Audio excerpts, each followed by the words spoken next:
Will Lionel Messi finally get his hands on a trophy for Argentina, as of course his nation kicked off their Copa America campaign? Standing in the way was Chile and big bad boy Brereton.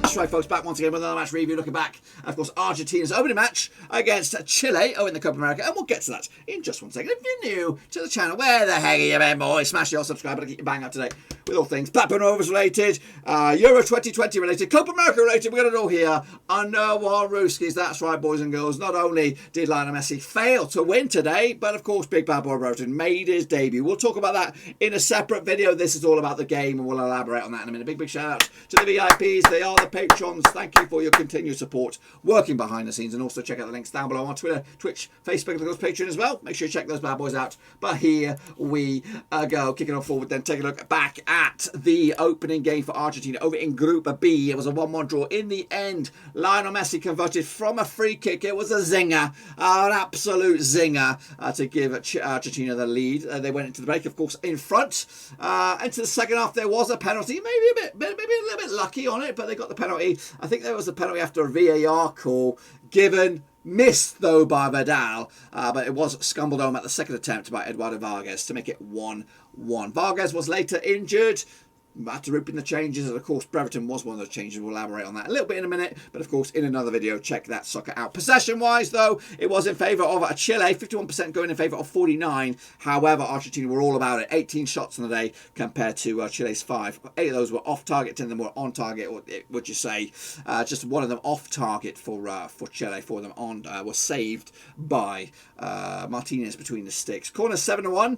Yeah, and as you can see, fouls there. 19 fouls by Chile, 14 fouls for Argentina. What about of course the shot grid here? This is the Argentinians. As you can see, peppered Bravo between the sticks, and of course very sporadic efforts here for Chile. But hey, they got one of the goals in the back of the net, and of course back-to-back 1-1 draws now over Argentina. One in the World Cup qualifying and one here in the Copa America to get themselves unbeaten start. You know what? They could meet again later, and hopefully Brereton will get his act together and get a start. We'll see about that. Take a look at the heat maps then, shall we, for Argentina. Again, covered a lot of blade of grass, you know, a lot of possession. Well, they had a fair amount of possession, but ultimately they didn't deliver with it.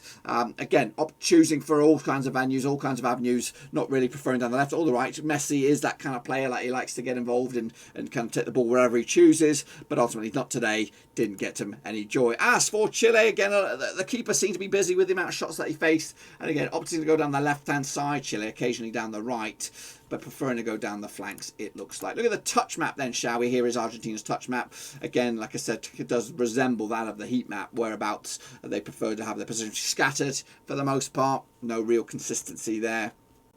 And again, it is obvious here with Chile's heat map and the touch map. Again, going down the left-hand side and the right-hand side, and the keeper very busy. Quick look at the starting lineups then, shall we? Of course, kicking it off with Argentina. Manuel Martinez between the sticks. Lucas Martinez Cuata joining me at the back there. Look at Nicolas Otamendi, Nicolas Talafecco, and Gonzalo Martil. Leonardo Paredes alongside Giovanni Lo Celso and Rodrigo de Pau make up a 3-man midfield. Nicolas Gonzalez, Lionel Messi, and Lautaro Martinez up top. As for their opposition, Chile had, of course, Claudio Bravo between the sticks. 38 years old now, 27-year-old Guillermo Mariapán, Gary Medel, Iguana Mina made up your back 3 there with Mario Ilsa, your full-back on the right-hand side. A lot of age in this team. Eric Pulgar, Arturo Vidal, and Charles Aguerares made up your 3-man midfield. João Menezes up top with Carlos Palacios and Eduardo Vargas with the goal eventually. 30.9 average age on this one. Quickly the subs then.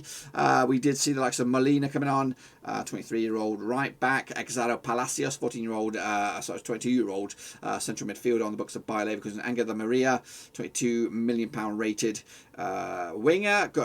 Joaquin Correa and Sergio Aguero coming on, but again, too little or no effect. As for the substitutes for Chile, Enzo Roca, Pablo Galdames, Thomas Alcaron, Cesar Pinares, and big bad boy Brereton came on, and he looked the bloody real deal. Look at the formations then, shall we? And a bit of a match ratings. I'm not going to give you my match ratings. Martinez with a 7. The real standout performance, maybe Otamendi at the centre back. Messi, of course, with 8.4. As for the flip side, Chile's man of the match, maybe Eric Pulgar with a 7.4 there. Eduardo Vargas with a 7.1. I think maybe even Brereton will probably even shade it from the bench. Down here you can see the timeline of events. A lot of substitutions were made. Penalty was missed, converted by Vargas. Not pretty, but hey, they all count in the end. A quick look at the table then, shall we? Of course, Argentina lead. Well, I don't know why they're there. Maybe on alphabetical merit, but they're above Chile for the time being. Tonight, Bolivia take on Paraguay. We'll have a review or, of course, analysis of that tomorrow. And I'm not going to stay up for that one. Next up for Chile, it is Bolivia. That's on the 17th of June. Again, I don't think I can watch that. I'm going to be at work. Argentina to take on Uruguay later on that night. Yeah, so far so good for Chile. A win, basically, and you should be in. I think 4 points will get over the line. Only one team will not make it through to the knockout stages. Who could it be? Who could it be? We'll look forward to when that takes place very soon. So there you have it, folks. There you bloody have it. Of course, Argentina failed to get over the line with a three-pointer, having to share the spoils with their familiar faces, that is Chile. So 1-1 on the day. Once again, we just played that out in a World Cup qualifying, and again, it was a 1-1 draw. Happy days to finally see Big Bad Boy Brereton make his debut. We'll cover that in another video.